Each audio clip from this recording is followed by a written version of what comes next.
안녕하세요 여러분, 도키함유식입니다. 오늘은 목이 좀 안좋은지라 유튜브는 짧게 업데이트를 드리고 끝마치도록 하겠습니다. 어제도 마찬가지였습니다만 어제 기준으로 코어월은 4200에 이렇게 변함없이 머물러 주었고요. 며칠에 걸쳐서 S&P 500이 여기 이렇게 4200을 돌파하려고 시도를 했으나 결국 옵션에서 주가가 4200 올라가는 것을 허용해주지 않으면서 주가는 하락하였습니다. 물론 오늘의 코어월은 아직 업데이트가 되지 않았기 때문에 멤버십 분들을 상으로 한 텔레그램에 업데이트를 나중에 드리겠습니다. 만약 콜월이 하향 조정이 되었다면 주가는 계속 하락세를 이어나간다고 보시면 됩니다. 옵션 부분을 보았으니 이제는 어제 발표된 거싱 데이터를 보겠습니다. 어제 경우는 이렇게 PMI 인덱스가 나왔는데요. 가장 먼저 US Manufacturing PMI를 보시면은 48.5로 컨센 대비해서 적은 수치를 보여주면서 경기 침체스러운 모습을 보여주었습니다. 그렇지만 US 서비스 PMI를 보시면은 55.1로 52.5보다 굉장히 강한 수치가 나왔고요. 바로 전달인 53.6 대비해서도 굉장히 강한 수치를 보여주었습니다. 그리고 US 컴포지트 PMI의 경우는 54.5가 나오면서 컨센과 지난달 대비해서 강한 수치를 보여주었죠. 거기에다 더해서 뉴홈 세일즈 또한 나왔는데요. 새로 지어진 집 또한 컨센 대비해서 훨씬 많았다는 것을 이렇게 볼 수 있었습니다. 미국만 PMI가 발표된 것이 아닙니다. 유럽 또한 PMI가 발표가 되었는데요.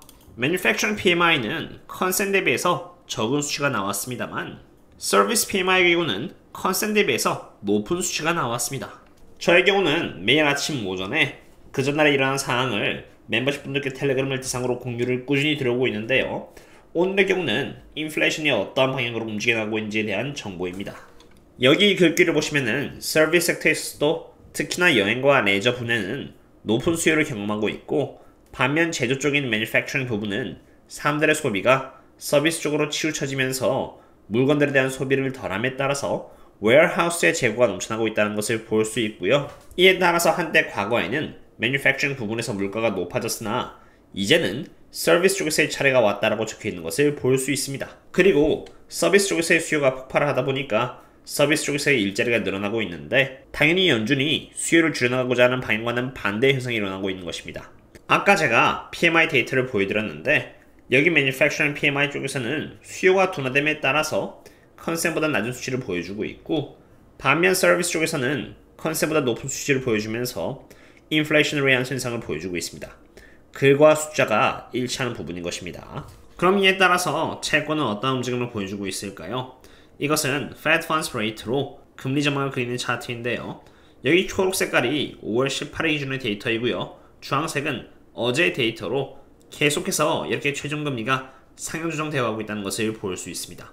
시장은 5월달에 금리 인상을 마지막이라고 보았고 6월달부터는 금리 인하를 할 것이라고 바라보았지만 어느새 채권은 올해 안에는 금리 인하는 없을 것이라는 연준의 말에 동조를 하면서 최종금리를 천천히 계속해서 이렇게 높여나가고 있습니다. 그리고 채권의 움직임대로 계속해서 인플레이션은 악화되고 있습니다. 이것은 US Break-Even 10-Year Inflation인데요. 지금으로부터 10년 뒤에 인플레이션 수치가 어떻게 될 것이다라는 보여주는 수치로 2.28%를 가리키고 있습니다. 연준이 원하는 데이터는 2.0%인데 2.28%를 가리키고 있다는 것은 좋지 않은 수치이고요. 게다가 이 데이터는 계속해서 상승을 이어나가고 있는 상태입니다. 당연히 그 이유는 서비스 인플레이션 때문이겠죠. 그리고 인플레이션이 솟구치고 있는 곳은 미국뿐만이 아닙니다. 영국의 10년 국채금리는 지금 이렇게 4.2%를 가리키고 있는 상태로 오늘 영국 CPI 결과가 나오면서 더 오르고 있는 상태입니다. 영국의 경우는 CPI가 자그마치 이렇게 8.7%가 나왔는데 컨센은 8.3%였고요. month over month 기준은 무려 1.2%나 나왔습니다. 엄청난 수치의 CPI가 나온 것입니다. 영국의 현재 기준금리는 4.5%인 상태인데 이 상태에서 인플레이션을 막을 수가 없는 상태이며, 유럽의 기준금리는 고작 3.75%입니다.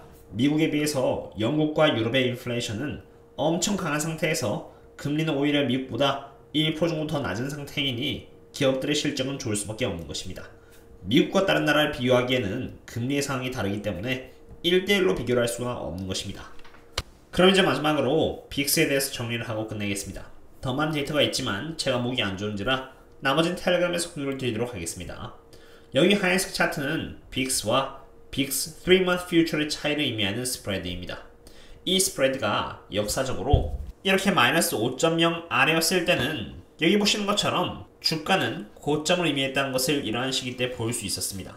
그리고 몇 주 전 한데이 스프레드가 마이너스 7.1을 갱신할 정도로 장은 고점을 갱신했다는 뚜렷한 신호를 보여주었습니다만 그러한 부분을 무시하고 주가는 잠깐 이렇게 하락하다가 다시 상승을 이어나갔죠. 물론 그때 스프레드는 이렇게 상승을 했다가 다시 하락을 하면서 과거처럼 이렇게 솟구치는 모습을 보여주지 못했기 때문에 주가는 크게 하락을 하지 않았다고 봅니다. 그러나 지금의 상황은 조금 다릅니다.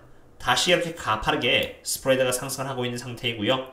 만약 이 스프레드가 다시 하락을 하지 않고 꾸준히 상승을 이어나간다면 결국 S&P 500은 무너질 수밖에 없으니 조심해야 한다는 것을 의미합니다. 그리고 이 스프레드는 마이너스 3.9인 상태로 여전히 충분히 낮습니다. 주가가 떨어져도 전혀 이상하지가 않은 것입니다. 이것 말고도 TLT 채권이라던가 하이힐 잽트의 움직임 그리고 TJ와 같은 유동성도 있습니다만 꾸준히 방송을 이어나가려면 오늘은 좀 쉬어야겠고요.